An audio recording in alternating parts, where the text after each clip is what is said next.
Warning, this podcast contains scenes of explicit nonsense and lore. Previously on the Resident Evil podcast. I just want to see what happens when, Barry's happy family just completely explodes. We all want a bit of holiday sugarman in our lives. Here is the constant driver of all the elements in this plot, and it's done. That, for me, is one of the things that holds up so well rewatching the cutscenes and playing through this game. How the fuck do you know that Revelations 1 and 2 is more important than Operation Raccoon City? You don't, because there is no bespoke, sacred timeline.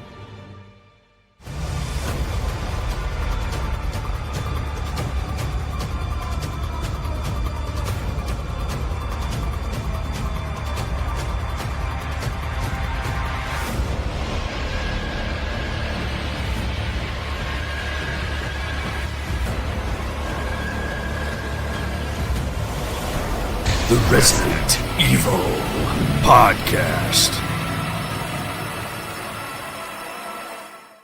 Hello and welcome to episode 106 of the Resident Evil Podcast. More intense than being strapped upside down in a chronic care hospital, and when it comes to red wine, only the finest maiden's blood is drained. I'm Nick, better known as Neptune. Let's see who's joining us today. Somehow he has returned. It's Rombie. Hello. Despite the obvious setback, his creation still holds great significance. It's Astra. Hello everyone, nice to see everyone. And our very special guest today, generating more YouTube subscriptions than Umbrella had for Aquacure. It's only Suzi the Sphere Hunter. Hello everyone, I'm here. Thank you so much for joining us. Coming up on today's podcast, we are going to be looking at Resident Evil Requiem again with a special kind of Gamescom discussion and Gamescom. Did you just say Gamescom? Gamescom. Is that what we're eating today? This is what we're doing. British, we are British. Yeah.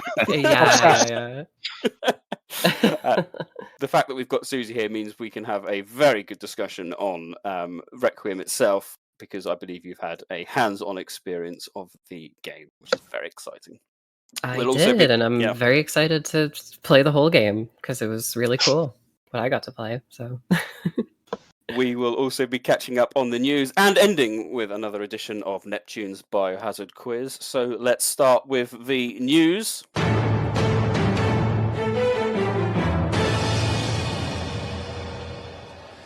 First bit of news, which has been doing very well in the Biohazard world. Resident Evil 2 and 3 are now available on the PlayStation Plus service on the PlayStation Network. You can download this to your heart's content, and you can play these two classic titles at last on next generation consoles. The excitement, yeah, absolutely. Unless your name is Stars Tyrant, because he's still trying to get it to work. I feel sorry for Sean about that. If you had the PS3 version, you're supposed to be able to access them still for free, like if you've paid for it in the past. And for some reason, his doesn't work. He's got them on his history of purchase, and yet they still come up as for sale or part of Plus. that's really funny, because I was just about to praise Capcom for doing that, but now I guess we have to retract that praise. Well, I think it's a Sony issue more so than Capcom issue. Oh, well, thanks, Capcom. So we're still good. We're all fine. Yeah, we're all good. Everything's fine. But how wonderful is it that these two titles are available to the masses? I mean, up to this point, any new fan to the series would only be able to easily play, at least, the remakes. And what an opportunity for them to go back and experience what it was before, and almost have like a reverse experience of playing in Raccoon City. I, for one, am very excited. This will be my first opportunity to be able to stream these games. So when I do download them, which will be shortly, I am very excited. And I'm tempted, ladies and gentlemen, to do a kind of Raccoon City playthrough. So do a bit of RE3 first, then 2, and then finish off with RE, just to get that. You can't beat RE3's ending. And even in the remake, it sends a tear to the eye with that music. So doing it all in one go is very tempting. Suzi, let's start with you. What's your feelings on these titles coming back and being available? As a hardcore Resident Evil fan from almost day one and a game preservationist, I guess. I'm really happy with it because now we get to basically experience the entire series on like at least PlayStation. Like you could play from 0 to Village, and soon Requiem. So I think it's phenomenal just having like 1, 2, 3 and Code Veronica like all on PSN. Like you could literally just go from one game to the next now, and it's super cool. No strings attached. So absolutely. And you on PlayStation you can download the PS4 version and PS5 version. I'll be doing PS4 just to save on SSD space. But you can, for the first time in PAL regions at least, I think it's the first time, you can download the NTSC version. That's not entirely true, but that's okay, Nick. Well, what's not true? The version. No, it's not the version. The version that came out on the PS3 was the NTSC version. They never got the PAL version digitally. So, but this is the first time if you're in a PAL region, there's a digital version of the PAL version for some reason. I don't know why, but it works. But it's weird because you've got 2's DualShock version, and then the PAL version, there was never a DualShock release in the PAL territory, so it's just the standard game. Sorry, Nick. I don't mean to cut you there, but to correct you. Sorry. But that does mean we've got in the extreme battle mode is available on this. Correct. Yep. Which would be that's quite exciting. And which has quite possibly one of my favorite PS1 character models, RE2 Chris Redfield. He looks so cool. He's so green in that game, Before he was like olive drab, and now he's like forest green, which is nice. Not to be confused with Forest. Absolutely. Does anyone know if what version of the RE3 it is in terms of like the? It's just the standard release. There's only one release in the US and one release in PAL version. But it's not like the Dreamcast version or anything like that. No, they didn't, because it didn't get re-released or anything. It is literally the PS1 version from 1999. The number of people I've seen playing it online, like connected and playing, and it's already in the most downloaded lists. Both games are already in the most downloaded list on the PSN, so they're obviously doing very, very well. The Director's Cut has always been one of the top downloaded games as part of the Plus Classics, so I'd say 2 and 3 are easily going to join that, and they'll probably be some of the most downloaded retro games on that platform overall. So it's really good. And along with Dino Crisis, it's just really great to see Capcom allowing this through the Sony platform. So hopefully may it continue. Keep purchasing them, and then Survivor will be here, folks. You have to believe. One of these days, we're going to get Survivor. We're going to get the double pack of Survivor and Dead Aim. We're going to get it. With Survivor 2 thrown in as well. Oh god! Well, we can leave that one on the. Everyone groaned at that one. Maybe not that one. Yeah. Surely that would do quite well in America, though, just because it never came out in America. I'd have thought people would be mildly interested about Survivor 2. A novelty at this point, isn't it? Survivor 2, I think. Play it and realize and go no. Sorry, Susie, go ahead. Yeah, it's like one of the worst arcade games ever.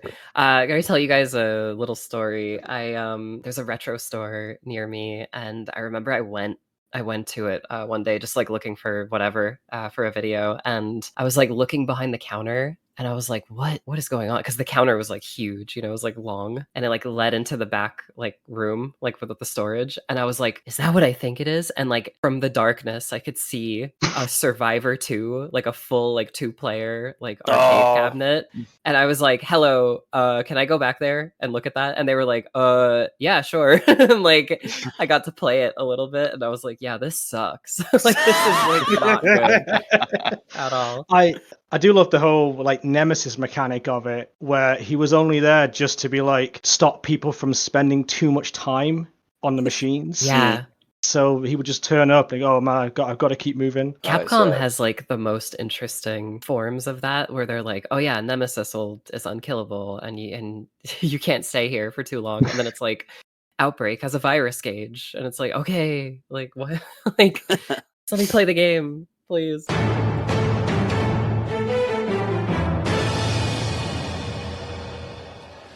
Next bit of survival unit news, ladies and gentlemen. I know you're excited. Since the last podcast, a new cinematic release trailer was dropped featuring Japanese rock band Queen Bee. Yeah, I'm afraid I don't know them either, but they were certainly rocking it up in the trailer. And we've got a lot more information here with regards to. It looks like there's lots of team ups and how you go about seemingly escaping from Raccoon City. But the website's also been updated with character bios, and so I'll just list them off. So you play as, and they stress that it is you. I think they're kind of going down like the Ethan vibe but you are simply called the Operative. I'm not sure if they're trying to insert you in the canon or its canon, if you like. But good original name, that. Yeah, the Operative. And then you've got a new character called Kate Anderson, and she's seemingly part of the. She's the villain because she's a civil servant. And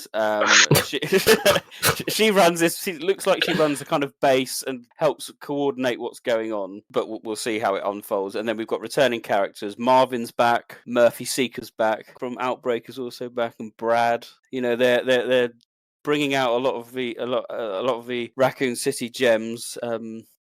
Catherine, Outbreak characters. Outbreak. Is it Catherine? Is it Catherine, the mayor's daughter? Catherine Yes. Warren. Oh yeah, Catherine Warren. Yeah, sounds right. Yeah. Yeah, she sounds right.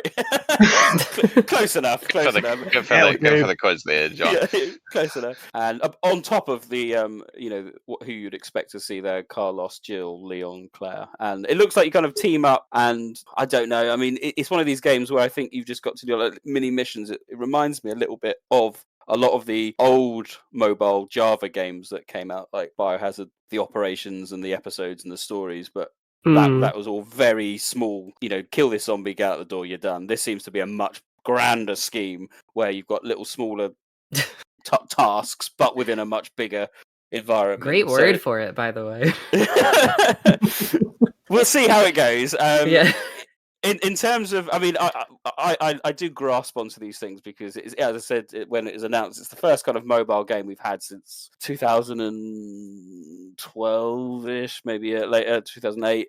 And they've made it very clear it's in its own little universe. But where there's a will, there's a way, and we'll see if we can. Well, I personally can see if I can weave it into some canon. Oh, also, who else is in it from Resistance? There's Becca. In it, Becca Woolett, she's in it as well. Oh yeah. Okay, so that's cool. If you're trying to put it in a timeline, if your own headcanon, because this is the safest place to be, you could say Resistance happens, not with Jill, but Resistance happens. They escape from old French Daniel Frebron man. And then maybe this happens. We'll see how it goes. But we got a closer look at Mortem, who is the vampiric thing. We were discussing off air. Mortem, his name. Yeah, we're discussing off air, weren't we, Susie? How it looks very Final Fantasy-esque. Yeah, maybe a little too Final Fantasy for my liking. I mean, Mortem literally flies in at the end of the trailer, and you're like, okay, that's odd. Where you've got battling, I think there's a tyrant in it. There's the crocodile from RE2, or the alligator from RE2's in it as well. Yeah, and then this vampiric Mortem creature just. I haven't seen this character, but the way you're describing him, he sounds like a Castlevania villain. Yes. Like very close. Exactly. Like red, veiny vampire wings and long white hair. Like there's a huge amount of effort's gone into it in terms of advertising, and it was at Gamescom as well, wasn't it? There was there's a little stand. I don't know if people got to play it, but you're probably gonna hate me for saying this, but like I know he doesn't fit and it's out of place, but he does sound pretty cool based on the description of him. Like, listen, it's completely fine to both think that something looks really cool and even might be cool, while also thinking like this is not. Yeah, that's the Resident Evil character right there. Yeah, but it looks really cool, so it's fine. Yeah.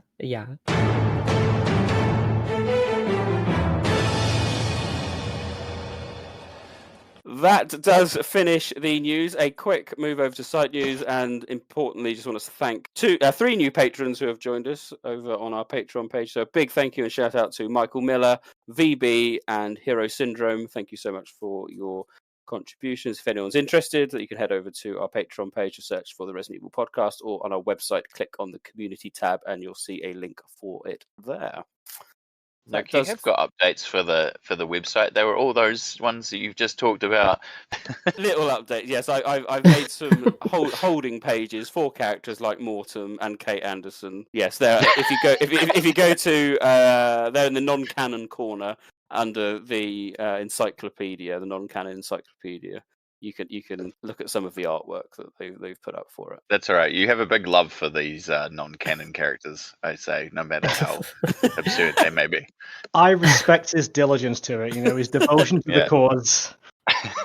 That does therefore absolutely finish our site and gaming news. We now turn our attention to the main reason for the podcast. We are going back to Raccoon City with another look in at Resident Evil Requiem. Man, hang on. You have been on that thing all day. Well, if you're gonna work so late. Get some sleep, eh? I'm almost done, just a sec. It's really coming down hard. Mom, phone. Mom. It's right beside you.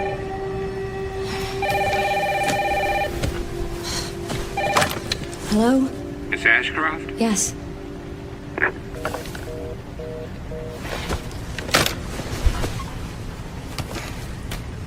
Who was it? Dunno. They asked for Miss Ashcroft and then they hung up on me. Rude.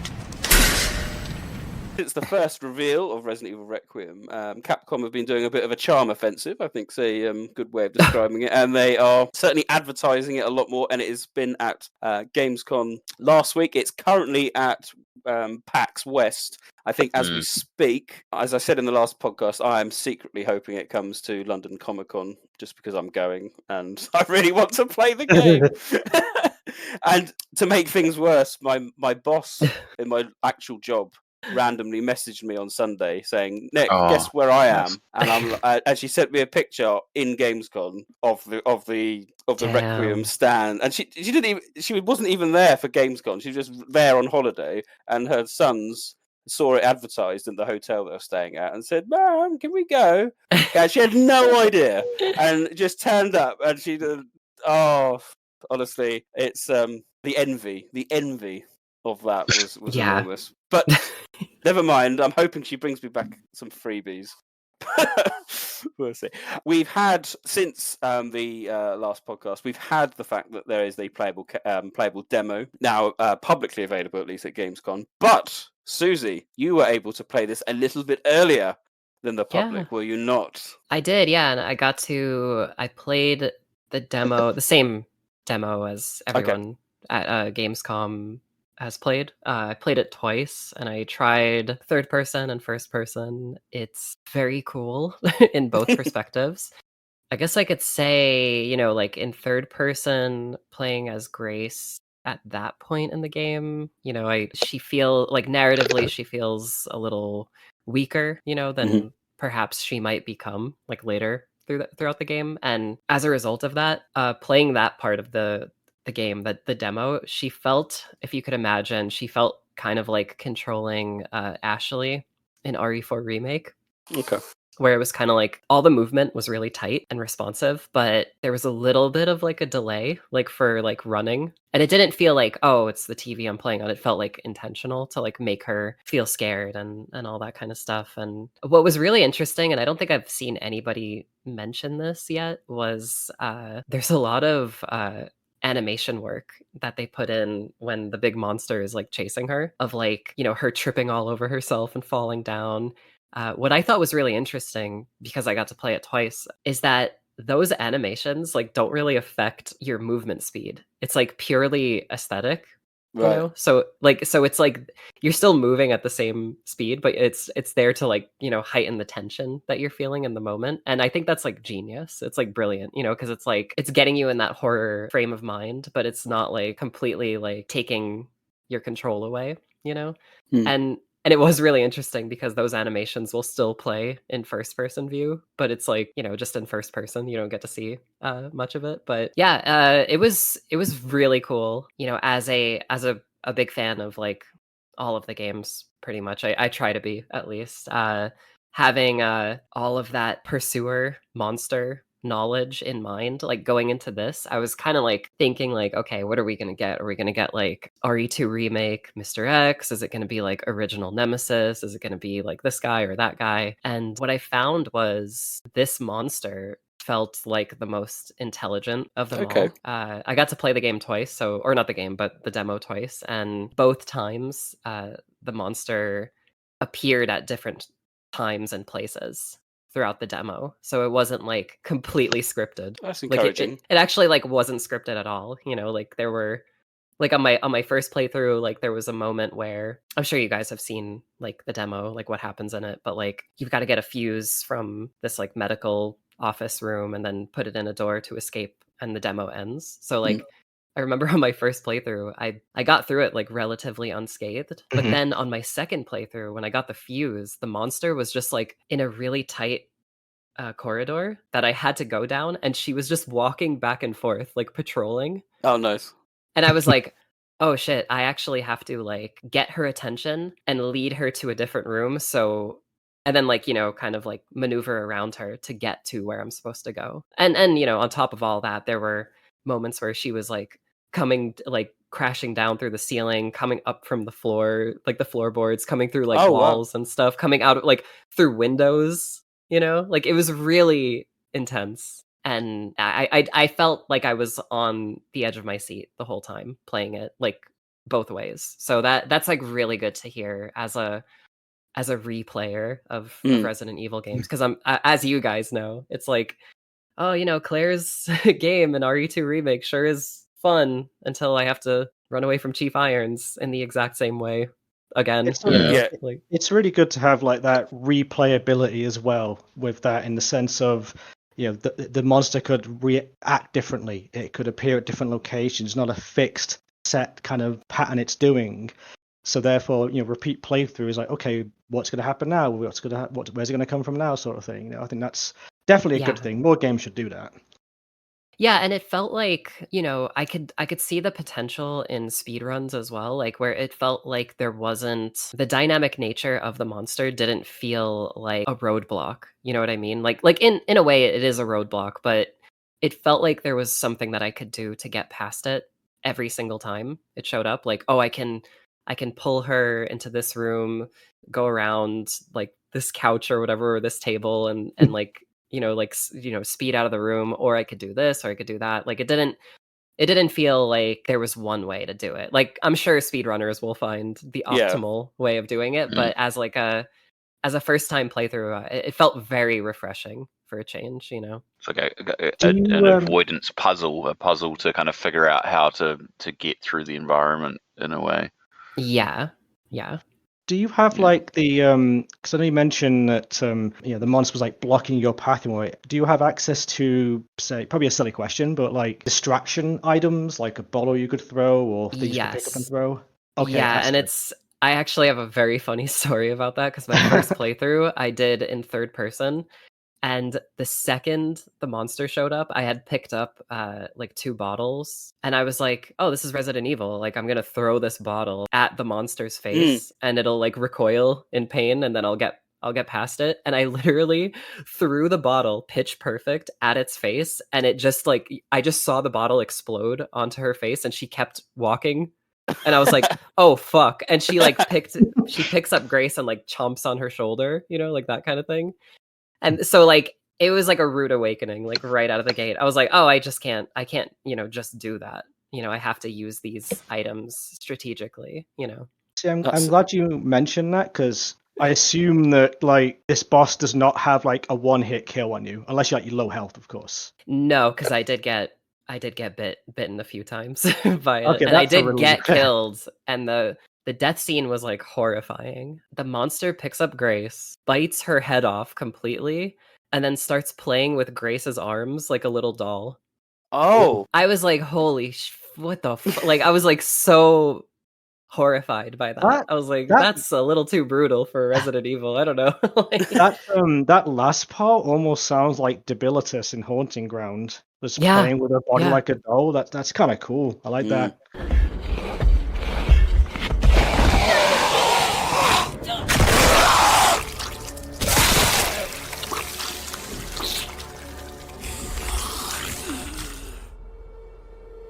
I will say, and I'm sure we'll get into this at some point, but like that was also like a reason for why I thought the monster was Lisa Trevor. Because Lisa Trevor's hidey hole has like a bunch of dolls everywhere. And I was like, oh, this feels like something that Lisa would do, So guess that's not the case anymore. No, we certainly will come to Lisa, because I still think that's worth talking. Can I ask, so what's good from what you're saying is that it feels like a different Stalker villain, which is good.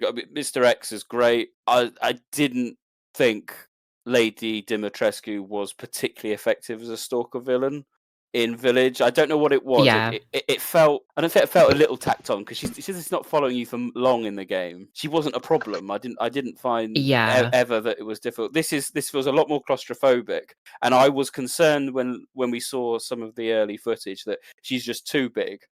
That it seems silly, but from what you're saying here, Susie, is that actually she's not quite as she's imposing, but you've got time to be able to kind of plan and strategize. I hope look at a map and go, well, if I can sneak this way, that way, and then I think I've seen some of the clips where you can use light switches and things. She doesn't like light, and yes, that is I was a little I was avoiding that because like I remember that was something that they were like, don't talk about the light yet. Oh, really? I guess it's out there, right? Like, yeah, it is. Yeah. Oh, okay, cool. So I'll go back to what I was saying earlier. Like in the second attempt that I got when she was patrolling the hallway, I basically was like, okay, I know exactly what to do. So I like aggroed her, and then I pulled her to that room with the light, and that scared her off. And she like climbed up into the ceiling, and I was like, okay, great. I'm like home free, and I just like ran straight past her. So I guess she is vulnerable to light in that way. Well, it's a boss. It's a monster where like if you get a flashlight, you just win. Basically. I think that's what they're implying, because Grace only has a little lighter, at that point. So perhaps they're gonna do that. Like, the second encounter, you'll have like a big like a high beam flashlight, like Alan Wake or something. Oh, so it might be like sequences where she turns up, you gotta like scare her off before she can get to you, sort of thing. Yeah. That'd be cool. Yeah. They've mentioned this demo takes place very early on in the game. I think Capcom it definitely felt like that.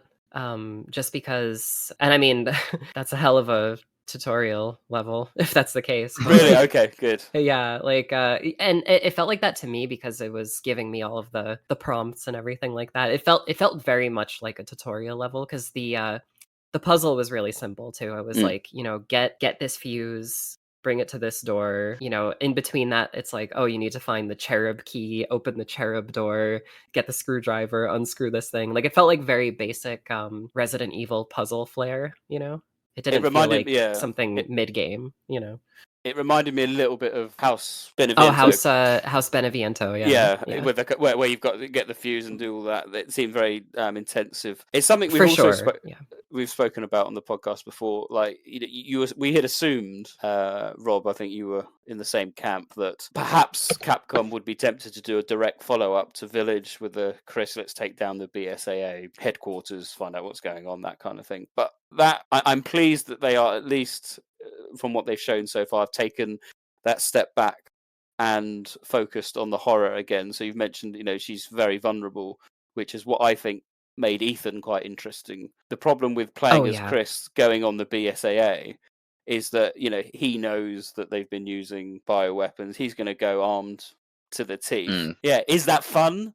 It's a type of game. It's a type of Resident Evil game, but historically, even in the action-orientated ones, you go in with a handgun and you find your weapons, you upgrade, and do things like that. Well, the closest we've had to that sort of like gone in guns blazing was the Adonia stuff in Resident Evil 6, and I don't think that many people were particularly happy with the, Gears of War-esque kind of like gameplay elements. So I think it's that same thing, Nick, as well, in regards to like development. Like, Capcom's got this kind of split between what is very much horror and what is very much action, and this franchise can be both, but it's that fine balance of each. And where this heads, as Susie was alluding to, is the idea that Grace will get more assertive and better at combating. Maybe changes the dynamic of the game, but not enough that it feels like someone who's going in guns blazing. I do prefer that though, because like when it comes to Ori protagonists, and I know if Sonny were here, he would yell at me for saying this, but like I prefer characters that are vulnerable. And when you mentioned that, Grace has this vulnerability to her, I like that. I like characters that are, civilians, that are ordinary people that are flung into extraordinary situations, and how they react to it. What's the human element to that? Yeah. I find that more interesting personally than like gung ho, guns blazing kind of thing. And that's not to say like Chris or Leon or whoever can't show up in this game, right? So like you can always have that. You could always have that sort of this is a game series historically that has always had a side character scenario, like halfway through the game or at the end of the game. So I love that. I personally I agree, and I personally love when they do that, where it's like, even though Village is straight up just action, you're still narratively playing as a more inexperienced and weaker character with Ethan, and you see the game through his perspective. I said this in my Village revisit video a couple of months ago. Like, Ethan doing a Village raid is at its core unoriginal, but what makes it refreshing is that you're doing RE4's Village raid as Ethan, so it's like it creates this really cool dynamic where you're playing as a guy who isn't used to this kind of stuff. So when Chris shows up, it's like this big empowering moment where, like, as the kids would say, it's a big hype moment, where you feel powerful, even though you're doing the same exact sort of action orientated gameplay. Like, you still, like, it's like, oh, I am Chris Redfield now.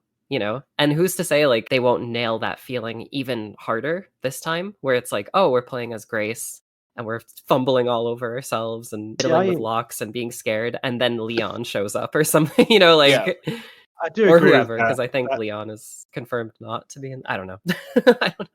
I do like that juxtaposition as well, where you have a character that is inexperienced, and then you feel kind of powerless. You get some weapons, and then when the actual big shot turns up, be it Chris, you suddenly go, "Oh right, that's why this guy's special forces." Like, absolutely, yeah. I'm personally just pleased that they've been. If you followed RE7, which is very horror based, RE8 for me was teetering on the edge of, I'd say, kind of action. It had its horror moments and the kind of stealthy-ish type, moments. But it was like, are we going down the same path as 4, 5, 6? I'm pleased that they've gone. No, we're gonna take it back. I'm sure it's going to be a little bit more action orientated than, say, 7 was, but I'm really pleased that we've gone with a new person. Yeah, for sure. And someone connected to the series indirectly. I think that makes it really interesting narratively. And how great was it to see Alyssa? My god! I mean, this is the thing. I mean, there's member berries, isn't there? Everyone. Oh no, it's Leon or something like that. But I mean, dragging Alyssa out of the out of the side character chests of characters. Yeah. You're like, oh my gosh. We really get a kick out of things like that. Grace, we need to go. Go where? Mom, what's going on? Hurry. Wait, who's coming? What's wrong? Shh. We need to keep our voices down. This is ridiculous. Come on.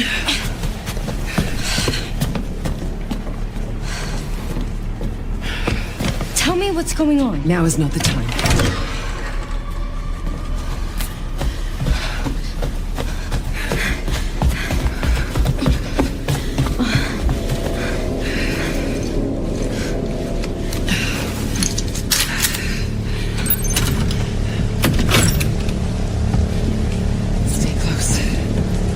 Wait! Grace, keep moving. Oh, who's that? Oh, I'm so sorry about the power outage. What happened? It's really no excuse, and I apologize for the inconvenience. Oh, no, it's fine. Yeah, don't worry. I should have it fixed soon. I just need to find my...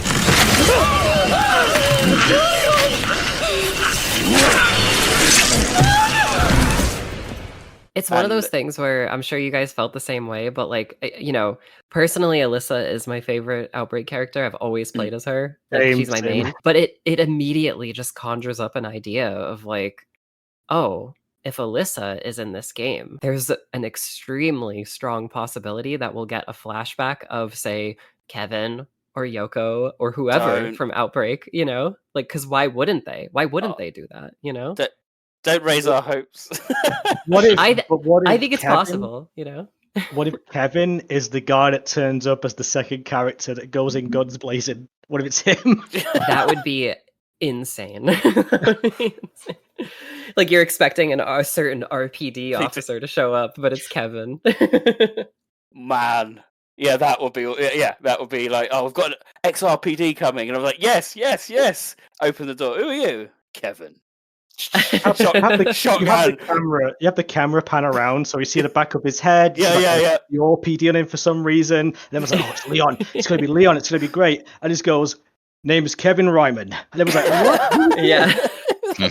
Okay, correct me if I'm wrong, but Kevin and Leon do know each other, right? Based on one SP item? I think so. Oh, there's like I believe there's I'm making an Outbreak video right now, so it's like all in my head right now, but I'm pretty sure there's an SP item you could pick up that's like, I don't know, like football tickets or like basketball tickets, and it says something like, oh, I'd love to take Leon to the next game or something. Is that Kevin failed his STARS exams a few Twice. Twice. Yeah.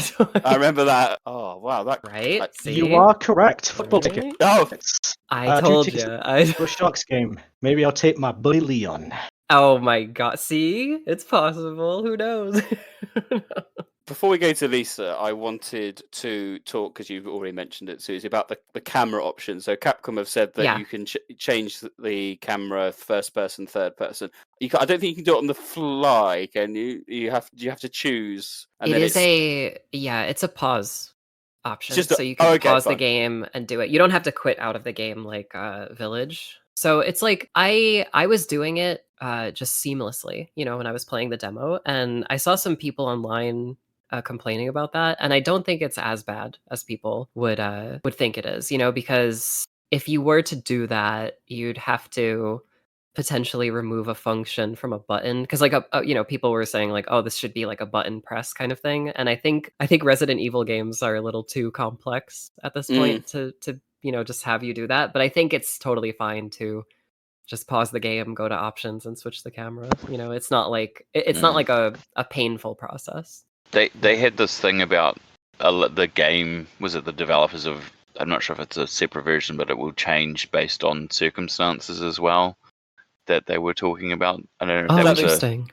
Was that the curated mode they were talking about? The curated one, yeah. So it's like it will go to the first or third in the gameplay, depending on the moment-to-moment what the developers think might work, which I think is a really cool idea as well. Okay. As a little middle ground. Okay, can I put out my tinfoil hat theory about what I think that means? Yeah.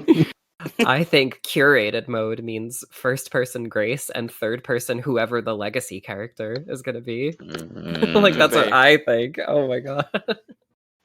Could be. Yeah, because when they were speaking about that, they pointed out what you've already mentioned with the kind of stumbling, which you don't really see in first person mode. Yeah. But in third person, you see that kind of like, you know, staggering. But so that would be an interesting. I'm going to assume Capcom have got the first person nailed, because they've had 2 games that they've been able to pretty much get it right. The third person in Village wasn't a true third person. Yeah. It was a kind of like some camera work and such, wasn't it? Yeah, some clever camera work. How did the third person feel? Did it feel like a genuine, I'm playing RE2 remake, RE4 remake, or did it feel it was perfect. It was very obvious that whatever the game started as, that option was probably there from the beginning, you know, to have either camera, because both perspectives felt perfect to me. Like, it felt like I was playing RE7 specifically as in first person, and then like I said earlier, third person felt a little more like RE4 remake Ashley, you know, in that sense. But yeah, no, it was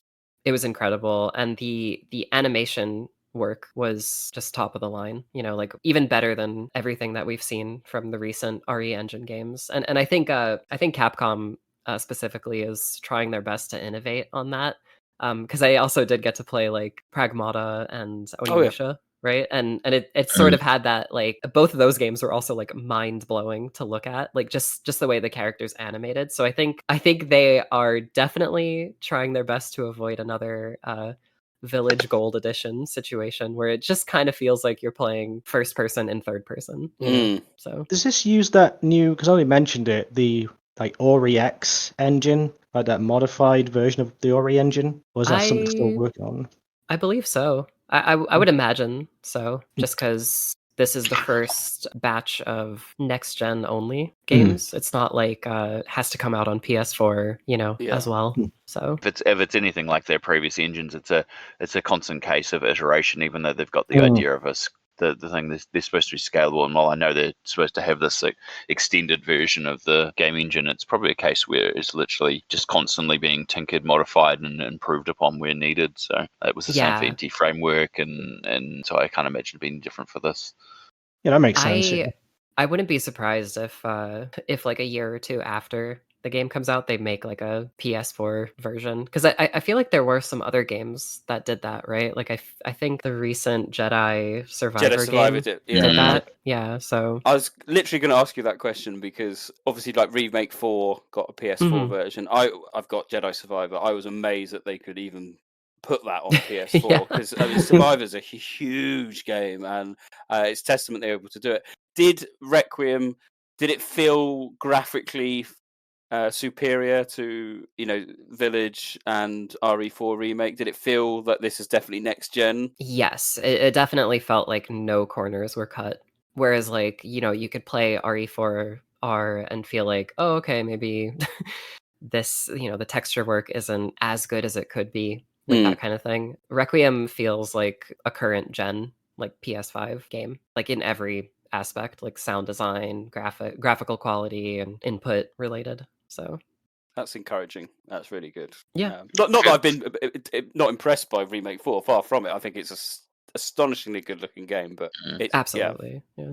There seems to be a lot of focus on indirect light sources and reflections and stuff being improved over the previous RE engine stuff as well. So you can see that in a lot of the tech, like it just like the light bounces and reflections and stuff like that. It's pretty impressive, I think. And that's definitely something you probably wouldn't see in a version that went to 4 if it did to PS4. Yeah. I will say I do find it very funny that they are focusing on that a lot in the showcases, but it's like when I played it twice, I was not focusing on anything like that, because I was just like, oh, I have to run away from a giant monster. The element of light would play very well into it too, like if you're using lights and so forth as environments. That's really cool for like shadows and lighting and yeah, I will say, as I have replayed the RE Engine games, like, I don't know, a limitless amount of times, right? And I'll say, like, the darkness and the shadows in Requiem are like leagues better than anything that we've seen in it's like it feels like actual darkness and not like a screen filter, like that kind of thing. Remake 2 was particularly bad for that. It had that kind of a grey, browny, grey wash across what should have been pitch black, and you had to really mess with the brightness settings to get that to look right, whereas like it's just good out of the gate for 9. Digital Foundry recently had a look at it as well, and they said they had it running on the PS5 Pro, which confirmed a very, very stable 60 frames per second on PS5 Pro, which is encouraging. I think that was what I was playing on as well. I honestly can't remember that. I would imagine that it's going to be pretty good for all PS5s. Interestingly, though, what we're talking about, just reading an article, so they also mentioned about the ray tracing being particularly good on Requiem, and they say that it's because of that it may only be current gen. I say new gen. It feels new gen, but it's not. It's 5 years old. The PlayStation 5 now. So they, for what they're saying anyway at Digital Foundry, was that the ray tracing is such a high standard that it's probably only going to be current gen. Maybe you would have to do a bunch of baked in swaps for a prior console, and I mean 4 did a lot of that because there wasn't a huge amount of ray traced pathfinding and all that sort of stuff. Whereas it seems like for shadows and dynamic lights, and this is very different in the PC version as well. Though I will say as well, like even without ray tracing, these games look incredible.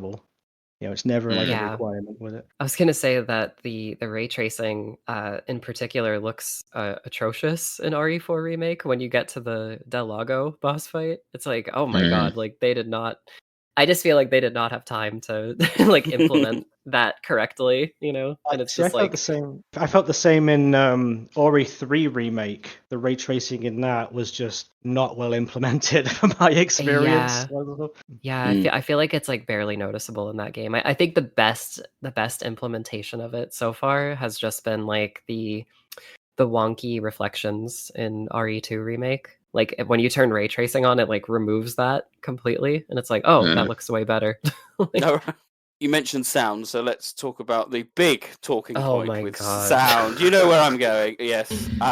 So the monster has been the source of a lot of discussion, particularly because of not only the look and style is quite evocative, but the sound. As I said, this is what's been causing some speculation, because the sound has now been confirmed, ladies and gentlemen, as being they are Lisa Trevor sounds.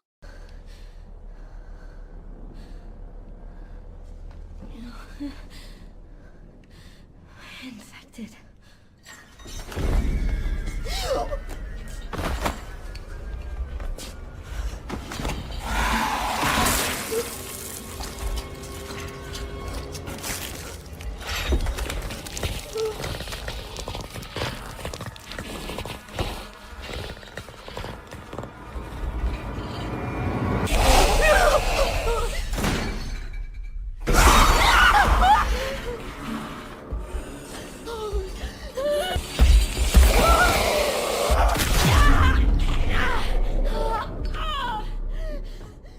But they are it's stock footage or stock audio, if you want to call it that, that they've just put for the demo purposes. Why they've done this, I'm not sure. I'd imagine they'll be quite close to having all the sound, patterns done for all characters. Perhaps not. Who knows? But it was fun whilst it lasted. Go on. Yes, go for it. Go on. Okay, hear me out on this. Tinfoil hats on. When they first showed us this game, they literally lied to us. Jun Takeuchi was like, oh guys, I'm sure you're really excited about the next Resident Evil game. Sorry, we don't have a trailer to show you yet, but we'll show you one when it's ready. And then 2 minutes later, they showed us the trailer, right? Yeah. They are also saying things like, oh, there's no Leon, there's none of this, none of that. I don't believe that. And I mean, what do you expect? Like, if we crack the code and hardcore Resident Evil fans are like, hey, that's Lisa Trevor, sounds exactly like Lisa Trevor. Like, oh, guys, it's not Lisa Trevor. It's just placeholder. Yeah. It's placeholder. It's like, okay, so you're telling me that the one creature that could possibly survive for like 30 years in the bowels of Raccoon City's ruins isn't Lisa Trevor? Like, okay. If we're going all the way back to the beginning and potentially to the Spencer Mansion's ruins, like, I don't believe you, kind sir. I'm sorry. I just don't believe you. It's like, people just like crack this code and figure it all out, and Capcom are like, oh shit, they figured it out. They figured it out, yeah. No, it's not true. Don't worry about it. It's not Lisa. Just outright lying. It was very funny because I don't know for sure, but I do believe that I was the first person to kind of point that out, at least in video form, because it was the first thing that stood out to me about the monster. Like, the second that thing shows up, it's howling and wailing exactly like Lisa Trevor, And RE1 Remake is the shackles as well. She's wearing a dress. She's got the one big eye, the mangy hair and all that. It's like, it's a little too close to not be. I'm coming around to the idea. Yeah. Not because I think, yes, you are correct. She's possibly the only thing that could survive nuclear. I mean, the last time we saw, she was hit by a chandelier. So I don't even think about that, by the way. That does not exist in my mind. I'm sorry if you like that. I don't like it. I'm sorry. I'm sure she's fine.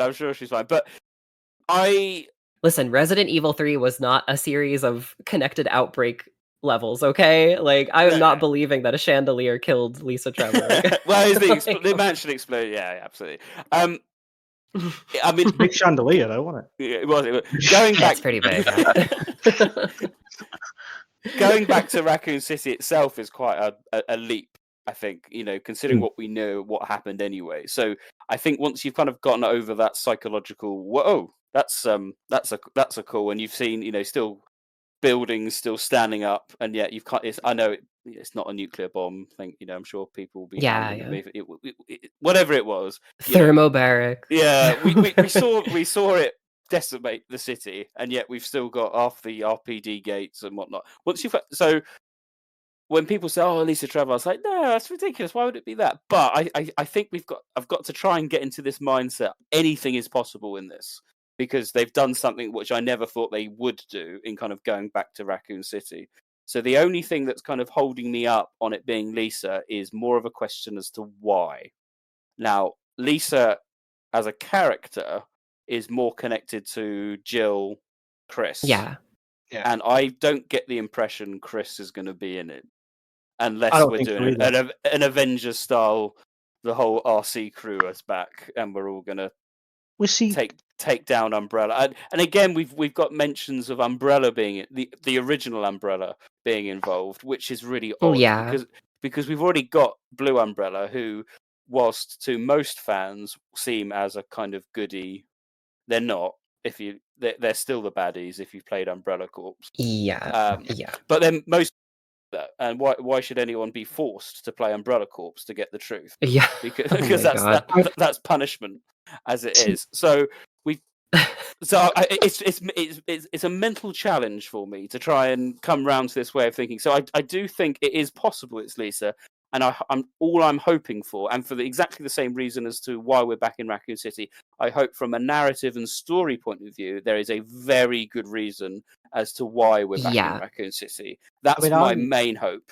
Well, here's the thing with I hope it's Lisa, because it would tie into my own theory where, we've seen here's Raccoon City, we're going back there, and if you think back to Metal Gear Solid 4 in those earlier trailers, they never showed Shadow Moses. It was a complete surprise for people when you got to Act 4. And I think they're doing the same with this, where we're not just going back to Raccoon City. I think whatever's about it, but we're going to go to the original source of it. We're going to go back to the ruins of Arkley itself, and that's where Lisa would tie into it as well. And I can see that. That's my hope with it anyway. At least I think that'd be pretty cool. My question would still be why, from a story point of view. What's so special about going back to Raccoon City? I have a crazy theory. As we've seen, the possible villain of the game, whoever the chair guy, who also stabs a janitor in the neck, I guess, or landlord, whoever that guy is. He looks pretty zombified. Yes, you can see he's on got the lips. He's got something wrong with him, and I said this in my video, but I theorize that this Alyssa Ashcroft has daylight in her. And I was thinking maybe whoever this guy is he's some sort of, Resident Evil, typical mad scientist guy who's infected himself with something to perhaps prolong his life, and it screwed him up instead. And so maybe his entire purpose is, I need Alyssa Ashcroft so I could steal her blood because it has daylight in it, and maybe I can reverse my own BS with that.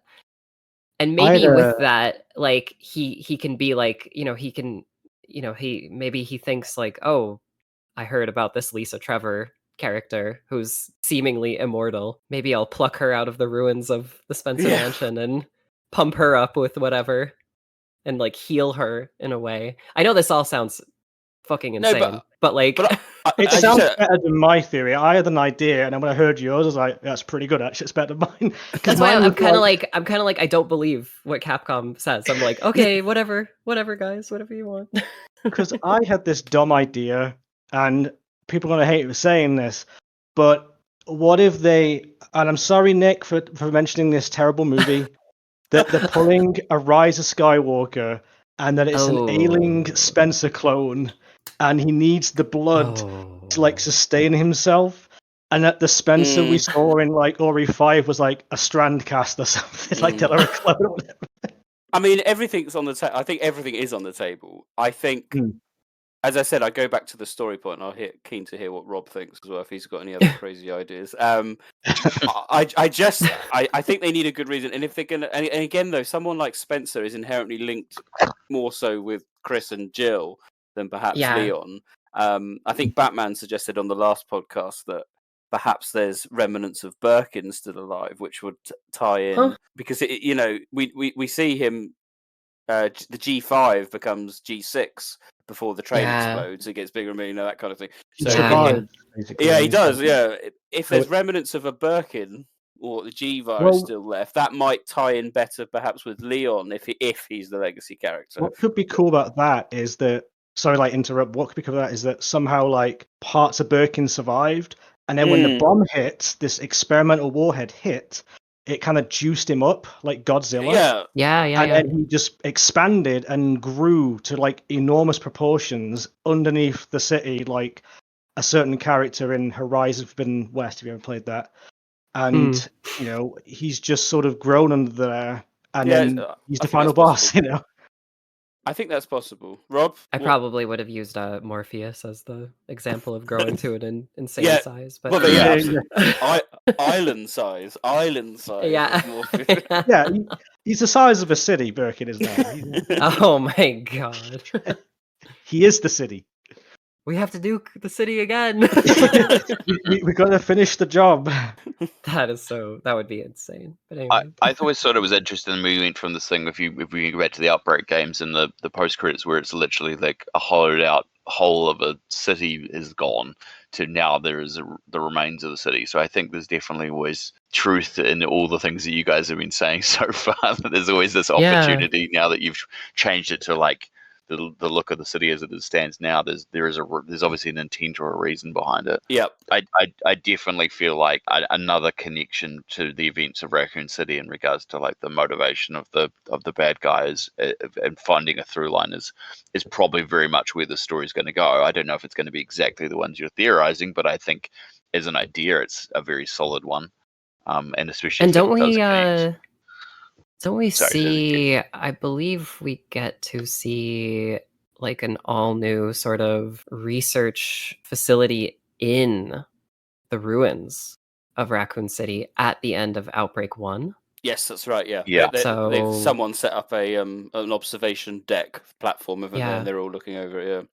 Could possibly relate to that. So yeah, and that's where I'm like, I think in that version it's just a big giant crater in the ground, but like obviously now it's slightly different, but that still doesn't have any other implications that there wasn't this sort of stuff going on, and that could be involved as well. So yeah, there's lots of opportunity. I think it just be very interested to see which one they choose, or if they do. I hope it's not my idea, because mine's really stupid. Well, I think though that this I think a lot of fans are going to be excited if someone like Leon comes back. Everyone's going to be excited. And this is where I worry that on the surface level, it's it looks like it's going to be, from what you've said, Susie, it looks like it's going to be an extremely well made, put together, fun survival horror, maybe survival action style game. And I think on the face of it's going to be great. Here, as regular listeners of the podcast will know, we like to dive a little bit deeper in and wanting to try and make that story connection feel viable, even in the mad world that is Resident Evil. It's got to, they push it. I can give them that, but Village was so far, not far removed, but so bombastic. But it tugged on the basic father-daughter relationship at its core, and so it kind of kept you as a player really engaged. And I think Village 7 and Village as Ethan's story was one of the most compelling they've done for quite a long time, even if the surrounding story was bollocks, quite frankly. But for sure, the Chris segments of Village, I think, were the weakest. Exactly. Absolutely. Yeah. So, and this is the thing. I hope that for all the razzmatazz and all the wonderful qualities this is going to bring, because story is so important for myself and others on the podcast. I know that because I don't say endured remakes, but we've had a lot of remakes where we know what's going on in the storyline. We're not surprised. The only surprise in remake 4 was Amber, and we're like, okay, fine. You know, and a couple of little bits. This is new, exciting. We don't know what's going to happen next. We don't know what's going to happen. We're going to open that door. We don't know what's happening with the end boss. We don't know who's going to tell up.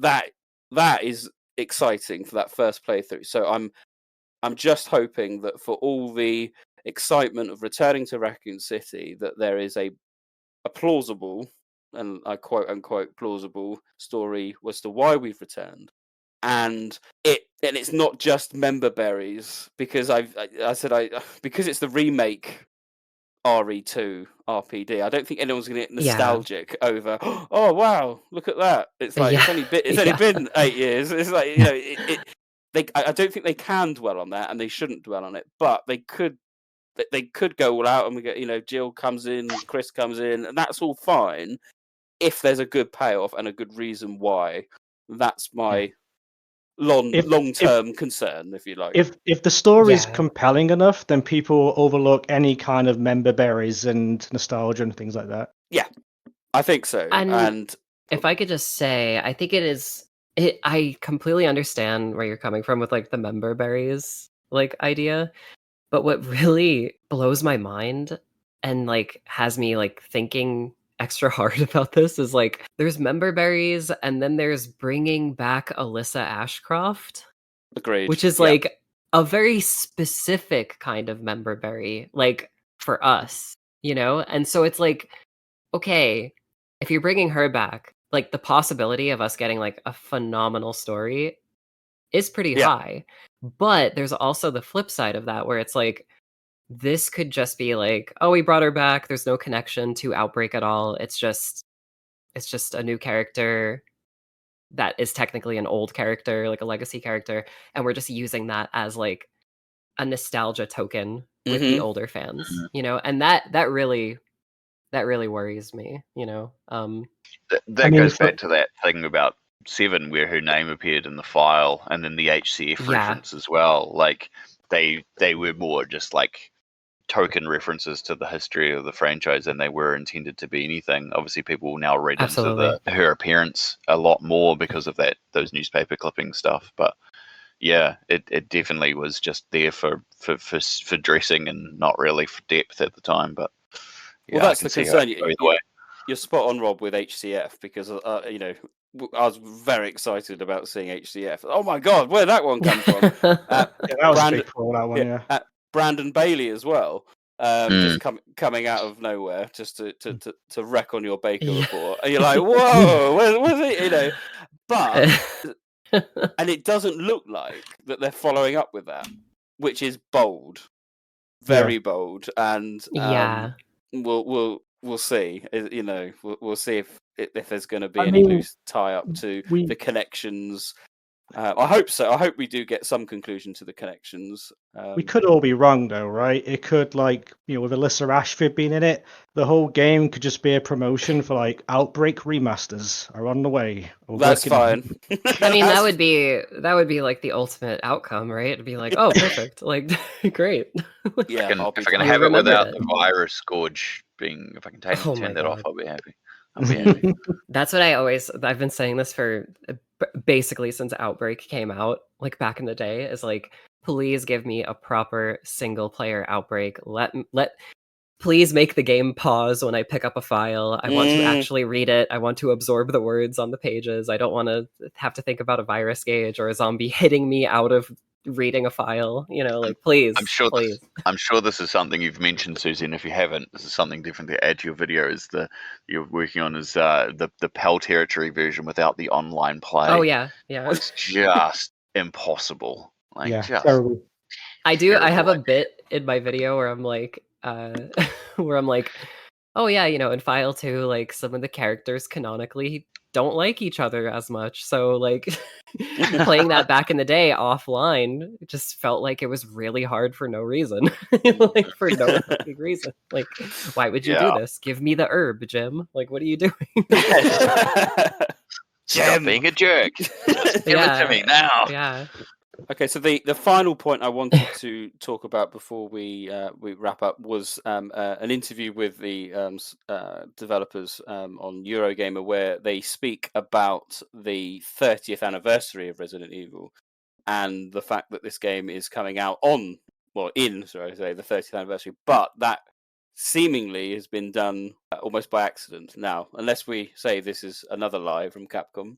Yeah. We'll take it. We'll take it at face value. But this was. We don't know at this point, do we? We don't know. We don't. I feel like this one has a bit of truth behind it because we know that the game's been in development for so long that they had other iterations, and also that like things like Village wasn't even supposed to be Resident Evil 8 to begin with. So like it probably has kind of happened a little bit by happenstance. How much you want to read into it in regards to like they're choosing to release it when they are now, but like development wise, this has clearly been worked on for quite some time. So yeah, I think there's definitely some definite truth to it. You mentioned in the previous podcast about the Onimusha switching.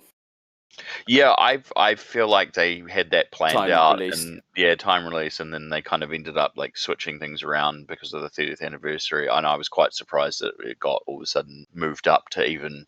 Because they could easily release it. There's something about, I think, I've talked about this with Alex as well, when I've been talking to him, is like this idea that in the West we have these like anniversary dates and they tend to be very much focused on the specific day or week or month of that. But like Japanese developers tend to focus on the year that surrounds it. So that for Capcom, the anniversary of Resident Evil and Biohazard would be from March of next year through for a whole year. And so the fact they're actually releasing this game before that March is kind of interesting in itself, when they could have easily just gone, and we could delay this and put it out in the actual year if they wanted to, and no one probably would have batted an eyelid if they'd moved it to March or September or whatever it was of next year.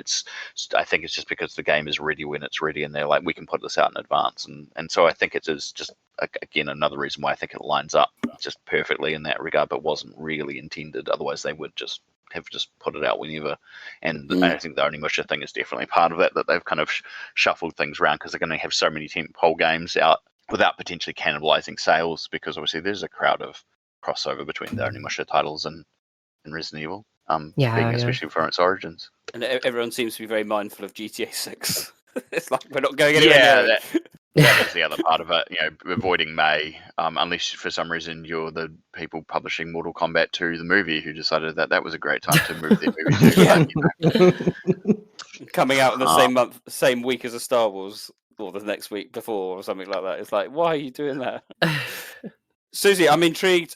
Final thoughts, concerns, hopes. Now you've obviously had a play with it a few times. You've seen the community reaction to it, where we've kind of dissected it a little bit more today. What's your thoughts? We're 6 months away? Well, less than 6 months away. I am obviously looking forward to it, as I am with every Resident Evil title, because it's my favorite thing ever. But I will say, while I do think, much like the previous RE Engine games, like I think it will most likely be like a 10 out of 10, like in the gameplay department. Like I am very nervous about story and narrative implications, like just based on stuff that we've seen so far. If I could rattle off a few points, like I do hope that Jill Valentine shows up in some kind of way. She's my favorite character. I'm sure like a lot of people feel the same way, where it's like, maybe she has been shafted from the main series a little too hard. Same can be said about Claire and a bunch of other characters, but this being like a 30th anniversary kind of game, like a celebration of things. Like I feel like, again, Leon is my favorite male character in Resident Evil, but I feel like having something so close to, the beginning of the franchise not have both or even one of the main characters of the first game, the game that started everything, is a bit of a miss for me. Another thing I'm a little worried about is, if that monster isn't Lisa Trevor. I've seen a lot of people talk about it being Alyssa, mutated by the villain or whatever, and I don't really like that idea just because it feels very uncomfortable to me, like having a game where you're running away from a mutated version of your mom that could bite your head off it's a little weird. Dark. It feels a little too sinister for a franchise like Resident Evil. Like maybe that's something that could happen in like a balls to the wall indie horror game, but not like a game that's like historically been a very uplifting franchise in terms of narrative. Like this is a game series about conquering horror and like overcoming impossible odds. Like the only thing that we've ever gotten like that was Pierce, like kind of mutating and his fate at the end of RE6. That's something I feel like people are a little too like eager to jump on that, like the extreme tragedy angle, where it's like I don't think that really fits Resident Evil, like extreme tragedies, like even when like a city gets blown up, it's still a moment of like there's still a moment of a kernel of satisfaction in there because like we escaped, like the player escaped. I don't know if any of this makes sense to you guys as fans, but like that's just how I feel. Like I'm a little nervous about what this story could be. See, I hope it's not Elisa either, because on one hand, it would be very dark to do that, and that might be interesting, but it doesn't really fit like Resident Evil. But my concern with that, the main concern, is that I don't want some Anderson-esque Nemesis scenario where Grace like gets through to her mother inside the monster and like kind of wins her over, and then they team up to fight the real monster. And none of that, please. Just make it Lisa Trevor. Yeah. And we also got a little bit of that, funnily enough, with the most recent movie, right? The Welcome to Raccoon City, where Lisa Trevor is kind of like a good guy that helps, like break a licker's neck or whatever, like that. It's very weird, and I feel like it just isn't the place for Resident Evil, like to have something super dramatic and tragic like that. Like that feels almost more like a Silent Hill kind of thing, but they did something similar in Dark Side Chronicles, didn't they, with Hilda and Manuela? But Hilda here wasn't some humanoid thing, it was just I don't know what she was. Was it like a big leech with legs or something? So it didn't quite. Whereas this new monster is humanoid. You can see her face. You can see the features. And if it was this, I can see where you're coming from. And there's also that unique quality to Alyssa, where it's like we play as her. Like we can play as her, and to have a character like that, like one, a legacy character, two, a character that you can play a lot of video game as and get to know and love, like just having that seems a little too harsh. Yeah, but I don't know, that could be me like getting older and liking tragic stories a little bit less, like it's just like, oh you know what guys, life could be good too. Like it's a bit overdone as well, isn't it, as well, that well, you've already got Lisa's story itself is very tragic, and so players should be aware of that. Yes. So they could certainly play on that within perhaps evidence that character finds. So that could be For enough. sure. If you know what I mean? Yeah. And I also do see the potential fault in that as well, where it's like, oh well, if it is Lisa, then Lisa's entire existence is tragedy, but I do see like how that could also be very upsetting. But the difference is we don't play as Lisa like ever. Like it's kind of like it's kind of like feeling bad for Nemesis or whatever, like, you know what I mean? Like I'm sure whoever Nemesis was had a pretty horrible ending and life, but like Billy I don't want to Cohen. feel bad for him. Like Billy Cohen. It's still Billy Cohen after all these years. Cohen. That sure is an idea that people can have about Nemesis. Everyone hated that. Yeah. It's like, what? Because he says the word stars? Is that why? Come on. It all makes sense, It's all we need. It's all we need.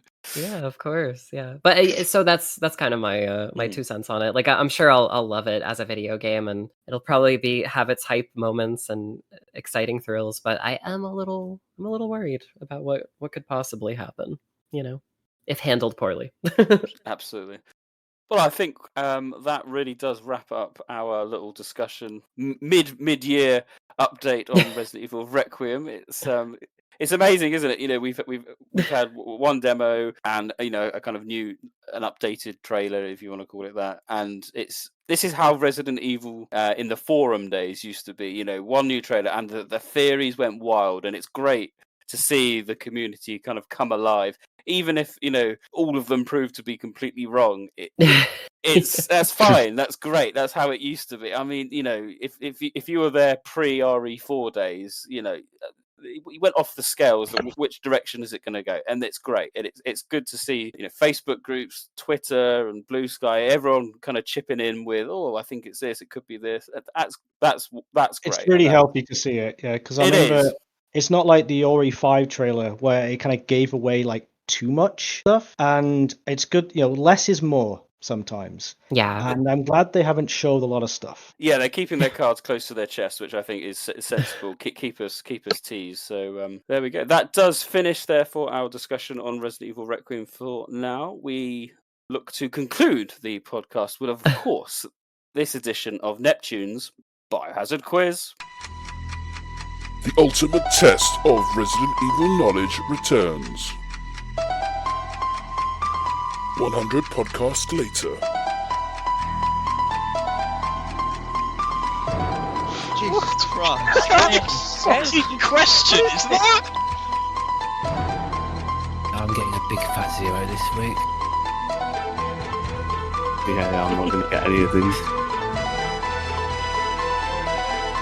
I'm not going to say anything because I know if I do, you will just change the answer or something. Like, you don't even know what the answers are. Can I just ask, have you had all of these questions independently verified? And still things don't quite go to plan. You only have to probably get it right. Welcome to Neptune's Biohazard Quiz. Batman.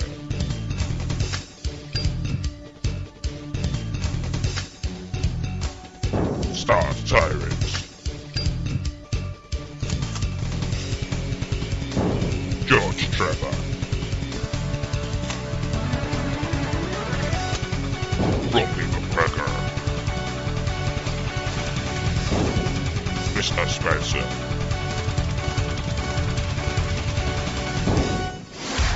Neptune's Biohazard Quiz. We go.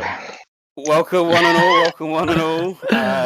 For new players, 5 questions. I'll read out the 5 questions, and then we'll come back, and then you can individually give me the answers. So I'll read out 5 questions, so you can have a think. If you could clear your desktop, so you can open up Notepad. We've got 5 questions. Here we go. Question number 1. I feel nervous. Question number 1.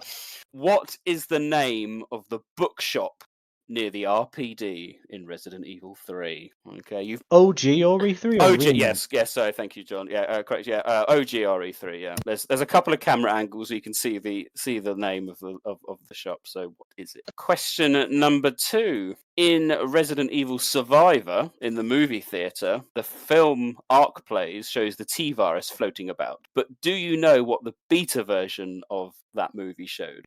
That's insane. Insane. It is guessable. There's a beta version of Resident Evil Survivor, and it has a different movie. At least I think this is true. I think Rob will probably correct me if I'm wrong, but I'm pretty sure this is true. There's a beta version, and it has a different film going on, not of the T-virus floating around. Question number 3 is Requiem related. What is the banner headline of the article written by Alyssa Ashcroft for the Daily Advisor that happens post Raccoon City incident? As a clue, this, I believe, happens in her Outbreak File 2 ending, I think in the epilogue scene, I think. But there is a banner headline in an article she has written. What is that banner article? What was the headline article? Question number 4 comes from Jordan Osiris on the Discord. What room do you unlock in Resident Evil 2 with the dual fingerprints? So in the original Resident Evil 2, in the labs, what room do you unlock by inputting your fingerprint? I'll be liberal with the answers for that one. And finally, question number 5. What is the name of the entirely optional Urias boss that you can encounter in Village? So it's the name of the one. It's the Urias something at the wood mill and at the graveyard. They're the 5 questions. Join us after this, and we'll run through those answers. Grace, look at me. Grab my hands. Okay, look at me. Look at me. In and out. Breathe in and out. Oh, Grace. I promise you, I will explain this all to you one of these days. So, welcome back. Let's see how well everyone has done. It's tricky. It's tricky. What is the name of the bookshop near to the RPD in Resident Evil 3? Mr. Spencer, Astra will start with you. Okay, I think it's dumb. Now, I think my answer's stupid, but it might be dumb enough to be right. I don't know. I think it is literally just books. Books? You think it's just books? I think it might be. I'm not sure. It's been a while. It's been a while. Rombie, what's your answer? I have absolutely no idea. I can picture the bloody bookshop, 2 angles, cannot remember the sign for the life of me. No. Susie?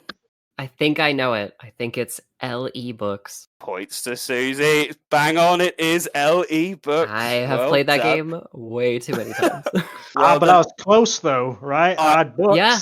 There's a bookshop with books in the title. I'm gonna give you half a point. You are half there, but it is. Nice. You can see books there. That is LE Books. Well done. It's in like the blue. It's like a yellow sound, like a blue text on it. That's right.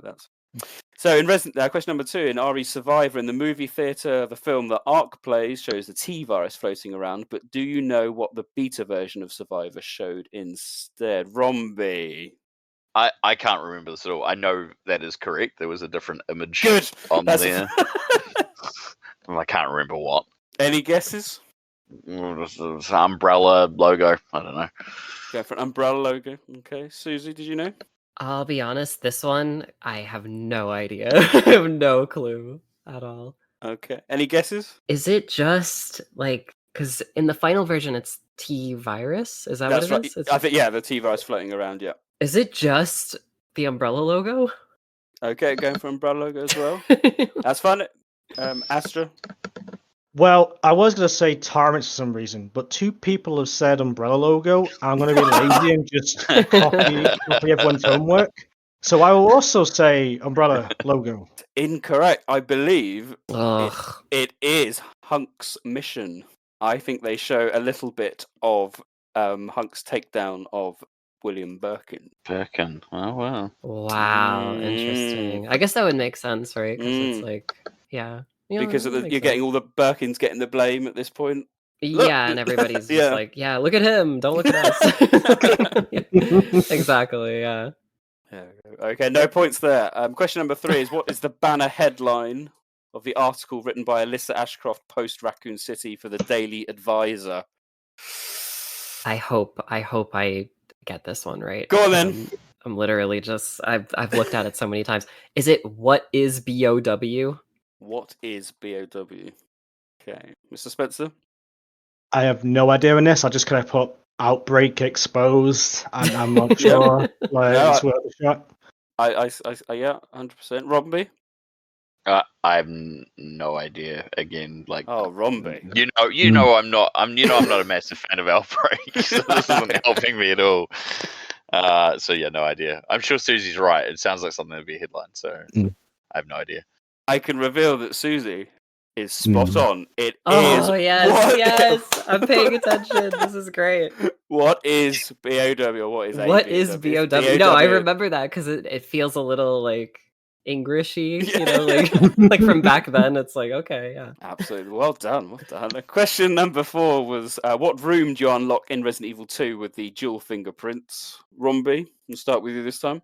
I think this is like a culture lab. It's the one with the G virus samples, and you unlock it so you can get the whatever you did for the zapping systems, like the SMG and stuff, or Magnum bullets and stuff can be in there. So yeah, that's what I'm going with. Okay. Mr. Spencer, Do it, Astra. I was confident until I heard Rombie's answer, and now I'm not sure. I might go with your him. answer. Go with your answer. Well, I was thinking of that computer room with the giant moth in it. That's what I was thinking. We put the guest password in, but I know it's probably wrong, but that's gonna be my answer with it. Okay, Susie. Is it called the cultivation room? Points to Rombie and Susie. Yes, it's the culture experiment room. I said I'd be liberal with the name. Okay. I think that is spot on. Between you and Rombie, you've got it bang on there. So okay, well that's good. That is correct. Well done. I'm glad I got half of the word right. Cultivation. And finally, question number 5 was, what is the name of the entirely optional Urias boss that you encounter in Village, specifically at the wood mill and at the graveyard? Mr. Spencer, did you know? I was going to put Jeff, and then I thought I think it should be Urias Alpha. I have no idea. It's been a while since I played Village. Are we sticking with Jeff or Alpha? I like Jeff. I like Alpha, Jeff. obviously. Why would I say Jeff? I don't know. Rombie? I can't remember them at all. I know they had names. No idea. No, they have names. I remember. I think I know it. I think I know exactly which. Susie, go on. Is it? And I believe it's pronounced Udiash. I think his name is Udiash Drac. Right, Drac. I have to say, Astra, Rombie, this is the quality guest we need for this quiz. It is absolutely spot on there. Congratulations. Yes, yeah. I can always leave. I mean, my pronunciation was off. Yes, Drac was the answer we were looking for. Okay, good. Listen, wow. I am not playing around when I say I play these games over and over again and just look at them like all the time, so like Well, let's have a look at the final scores. Coming in last this week is Astra with 0.5, that half a point there for books. Well done. It's what it is. Yeah. I got that right at least, so yeah, it's all right. Books in a bookshop. What a surprise. Yeah, pretty easy, isn't it? In second place with just a 1 out of 5 is Rombie. Yay! 1 whole point. Woohoo! But this podcast winner, putting you guys to shame and validating the type of questions I ask on this quiz with a mightily impressive 4 out of 5. Susie, congratulations. Thank you. Yes, I'm glad. Nick is loving this. He's loving this because all this time we have given him shit for his questions, and now he gets to have his revenge on us. What can I say? I am the kind of video game player where I just stare at the environment for too long, and I'm just like, wow, I wish there was a mode in this game where I could just not have enemies and I could just look at the environment forever, so. Fantastic. That does finish the questions. Join us next time. We'll have more.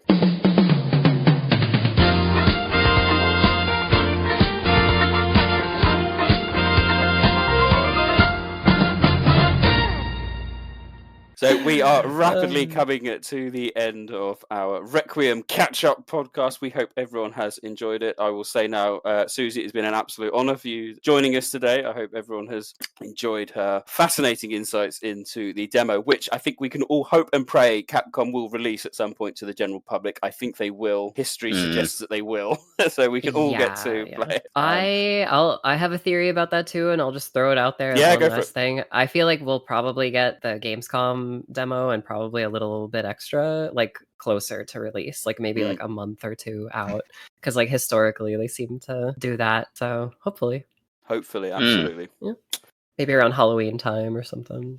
Makes sense. Yeah, good time for it. Coming up next podcast, I think we're going to be doing another happy birthday podcast. Yes, it is 20 years since Separate Ways first improved Resident Evil 4 for the best. That's right, yes. So in true Resident Evil podcast standard, we're going to be replaying Resident Evil 4 Separate Ways on our consoles and taking you guys through it, sharing our experiences of that. The most important DLC I think has ever been released in Resident Evil history, I still say. I still say. So that's it's the not even only- technically DLC, Nick. No, it's not even DLC. No, it's not. I have seen so many streamers like say that on live streams, and like my eyes twitch a little bit when they say that. Yeah. Like, oh yeah, this was DLC for when the game came out in 2005. What? Huh? Wasn't even a thing back then. So on that note, I'd again like to thank everyone for listening, and specifically thank Suzi for joining us. It is goodbye for me, Neptune. Goodbye from me, Rombie. It is goodbye from me, Astra. And it is goodbye for me, and hopefully I'll see you guys in the future. Thank you for having me. It's been a blast. And yeah, long live Resident Evil, and hopefully RE9 is good.